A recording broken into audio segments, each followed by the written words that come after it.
Today's Chicago Bears mailbag is presented by True Classic Tees. I'm rocking one of their t-shirts right now. They got t-shirts, polos, shorts, and a bunch of other menswear items for males of all sizes. Take it from me, I'm a bigger guy, and I'm loving True Classic Tees. Very comfortable. They show the best parts of the body that you want to show off. Get 25% off by using promo code CHAT at trueclassictees.com/chat. All right, Larry Lapper, in a redraft, which QBs are you taking over Fields? Up to this point, I mean, obviously Trevor Lawrence. He was my top guy going in, and that still is true. But even he still has a ways to go. Lawrence, honestly, looking at that draft, I think Lawrence is the only guy I would for sure take over Fields. Mac Jones, he won some last year, but we know he's got limited talent. Zach Wilson, he has not proven nearly enough. He won last week. He threw 2 picks, 50%, just like Fields. Trey Lance, is anyone saying they would take Trey Lance over Justin Fields right now? We haven't seen hardly anything from him. And then, Davis Mills? I mean, maybe that QB class isn't as good as we thought. It's still early. I think we got to get these guys more times, but I think Lawrence is the only guy I would take over Justin Fields from that draft, to be honest with you. Sangre Kim this year needs to be only about testing if Fields will work. Cut him loose, let him play. Your job is safe, loose, even if you lose all games from now on. Sangre Kim with a super chat that I actually can get on board with. Now, I do understand Flus and this staff wanting to set a winning culture and trying to win. I get that. But I would also argue being more aggressive gives you a better chance to win, especially you're on the road. You're down 8 and you're punting the ball on 4th and 2. Go try and win the game. Go for it. I like that, Sangre Kim. I like that. From Brad Stance, should the Bears make a trade to help Justin Fields this year or just wait for the offseason? This is a tricky one, Brad, because I don't think Poles is going to trade like big draft capital. Like maybe he'd throw a day 3 pick at a receiver or something like that. But I don't think we're going to see like a DK Metcalf trade or something like that, right? DJ Moore. I just don't see it. Could they go trade for a Denzel Mims, maybe even a Tyler Lockett? Now, could they do like a Robert Quinn player swap for a decent receiver? Like for a team that wants an edge rusher? Maybe, but what team is that? Like, I don't know. Here's an example. The Bengals, right? They have a lot of receivers. Would you trade Robert Quinn for Tyler Boyd straight up? I might do that. You get a receiver in here who's not a number 1, but a good player to pair with Mooney. I would maybe consider that if they wanted another pass rusher. That could be a hypothetical, but I just don't think they're going to trade big draft capital because they want to build through the draft, and that is what they've told us since they took over. Name a player that the Bears should trade for. Who's out there that you want? Even if it's not the most realistic, I want to know. Name a player that the Bears should go out and trade for. Julian, you giving Leatherwood a chance at left guard? I'd love to see him get reps there once he can practice again, is off the NFI list. Absolutely. I think I said after they signed him, I was like, maybe he's the long-term Whitehair replacement because they can cut Whitehair after this year and save some money in cap space to the over $100 million they already are going to have.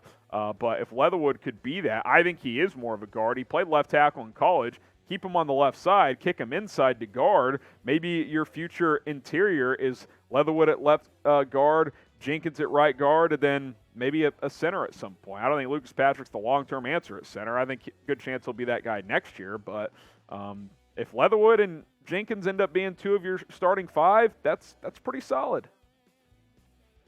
Terry Baird, where do you think the Bears were target in the offseason? And what do you think the Bears will focus on in the draft?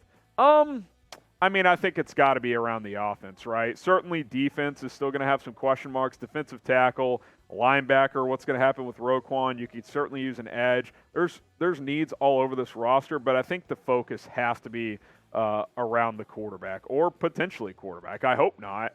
I hope the next 13 games we see enough from Fields where they choose to build around him next year to give him a chance. And then if he fails next year, you go get someone the year after. But that is what my approach would be. Wide receiver, offensive line. Those are the 2 areas I'm looking at. True Classic tees are always going to keep you comfortable 12 months out of the year, even if Justin Fields isn't comfortable in the pocket. True Classic tees always going to be nice and comfy when you throw on these T-shirts or those nice polos right there as well. I've been rocking both. What's cool about True Classic is if you buy in bulk, you really get good bang for your buck. You can get this 9-pack of T-shirts for less than $14 per tee, 9-pack of polos for less than $13 per polo. They've got a athletic line as well. You got the shorts, the jeans, all kinds of stuff with True Classic. Their promise to you is males of all sizes, you're going to be showing off the best parts of the body. Whether you got a six-pack like me, kidding, no six-pack, a beer gut like me, you're going to be looking good. Like, hey, it doesn't look like I'm as overweight as I actually am when I'm rocking True Classic. TrueClassicTees.com/chat. Promo code chat gets you 25% off. I'm a big fan of these guys. You should be too. Link in the comments and in the description. Welke is next up here. Poles isn't making big moves. Look at what he has done already. 0 splashes so far. So far, everything he has done is play it safe. I think I don't think we can really judge Ryan Poles Welke until next offseason comes and goes, because the way he handled it this year is Ryan Pace had a bunch of bad contracts, so he took on some dead cap and set himself up for 2023 and beyond. Now, if he plays it close to the vest next year, doesn't spend much, and just doesn't go out and get some pieces, I might feel differently. But I think right now we have to give it through next offseason with Poles, because he was somewhat handicapped on what he could do. Now, were there things he could do? Absolutely. He could have signed a guy like DJ Chark, which Detroit went out and got. Not that he's great, but he could have gone out and gotten him. He could have tried to bring in a Julio Jones on a one-year deal. There were guys out there that they could target. They opted not to. So would I have done things a little bit differently? Yeah, but do I understand what he's doing? I do. I do understand what he's trying to do. J-Bills games, regardless of year 2, do you think they build the offense and give Justin Fields year 3 regardless of the situation? I said before this year that unless it's an absolute disaster, I think he'll be the quarterback next year, and I think they'll put some pieces around him. Now, has it been an absolute disaster through 4 games? No, but it's been pretty bad. Now, I thought this offensive staff would be able to scheme guys open a little bit more than they have. They have some. And Fields hasn't always pulled the trigger, or he's missed the throw. But a lot of the time, they're just not getting open. He's not getting enough protection. It's tough right now. But Fields has to show at least enough to say, yeah, okay, we saw enough signs. If we get real players around him, better protection, better wide receivers. We got $105, $110 million in cap space. Let's go put pieces around him. And then if he's not the guy, we haven't paid big money to a quarterback, we can go get someone the next year in the draft or in free agency or a trade or whatever. So I would think that's going to be the approach, J-Bills, unless it doesn't get better at all throughout the season. Maybe it gets worse. And if it gets worse, then you have to consider quarterback at that point in time. Subscribe to Bears now, because we crossed 53,000 subs, and Nick Morrow, he's up and down. I don't want to stick on 53. I want to get to 54. That is where the elite numbers know. The real ones know. Brian Urlacher, ever heard of him? Let's do it for Urlacher. Get to 54,000 subscribers. The latest news and rumors, daily videos coming at you here on this show. Sangray Kim, you have number 1 draft pick next year. Do you pick a QB? Possibly, yeah. If you have the number 1 pick, that probably means things didn't improve, and if you got your pick at the litter at quarterback, that's something you have to heavily consider, Sangray Kim. So, yeah, it's definitely a possibility. It is. Key M78. Fields needs adequate help to assess his skills more accurately. Agreed. Bring in Will Fuller, even if the risk-reward ceiling is high. That's another good example of Poles. Why not at least work him out? I wonder if there's, just medical reports on Fuller, because no one has brought him in that we don't know about publicly, but the league is just yeah, he's done. Too many injuries. Because not a single team bringing him in for a workout, it seems weird. But, yeah, I would at least work the guy out. What's the harm? Are you worried Dante Pettis is going to get upset that his job might get lost? I mean, come on, give me a break. Yeah, go work him out, go bring him in, go sign Will Fuller if he's healthy. Travis Burt, Lucas Patrick at center when he can snap, put Schofield at left guard, put Riley Reef at right tackle. I've had enough of Larry. Larry's been up and down. He's had his moments. I could understand, like, if they don't feel there's a big gap between Reef and Borum, I could understand playing Borum as the young guy. But if they made the switch, I'd be okay with that too. But yeah, Patrick, like, if he's healthy, I'd rather have him at center and Schofield at left guard than Mustipher at center and Patrick at left guard. I agree with that, Travis. I would go that route. Will Justin Fields be the starting quarterback in 2023? Producer Jack cooking this one up on the fly after that last question a couple questions ago.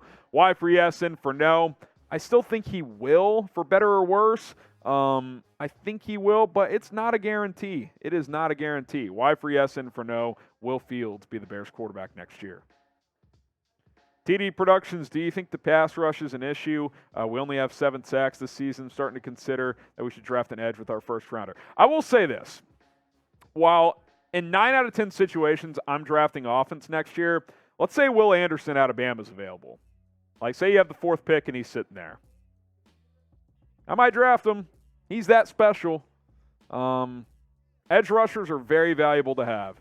They're very valuable. I'll say this. I'm tired of Al-Qadim Muhammad playing more than Travis Gibson. Don't get it. Don't like it. Robert Quinn is having an okay year, but not what he did last year. I think we all knew he wasn't going to have 18 sacks again. But yeah, I would say that is possible, TD. The pass rush has been inconsistent. It has. Funkbringer, now that we have seen at the start of the season, how confident do we feel about Poles rebuilding the team with a huge amount of cap for stage 2 of the rebuild? I don't know if the first month really makes me feel better or worse about Poles' ability to spend the money he's going to have next year. I'm not sure if there's a correlation there. I will say this, the kind of bargain bin signings he's made haven't really paid off, have they? Byron Pringle had 2 catches, then he went to IR. He makes the N'Keal Harry trade, goes to IR. Now, you can't predict injuries, but you've got that. Equanimous St. Brown has been one of your better ones, so that's good. But Lucas Patrick gets hurt. He's been playing guard, hasn't played that great at guard, if we're being honest. Justin Jones has been okay. Nicholas Morrow hasn't been very good. Like, that's kind of what happens when you bargain bin hunt. Some are going to hit, some are going to miss, and a lot more have missed than hit. So hopefully when you spend more money, you get better players. See how it goes next offseason. Belzaire, did the Bears trade Robert Quinn? He hasn't done much. Yeah, he certainly hasn't been great this year. Andrew Thomas shut him down. Good for him. He's a damn good tackle in New York. I could see them trading Quinn, though. Like, I don't know. You got, 4 games? I think the Bears have 4 games. After the Cowboys game, which is Week 8, is the trade deadline. Let's say you're 2-2 right now, 4 more games. Let's say you're 3-5. 3-5, right? I could see, if you're at 3-5 or worse, I could see you trading Quinn. Maybe even 4-4.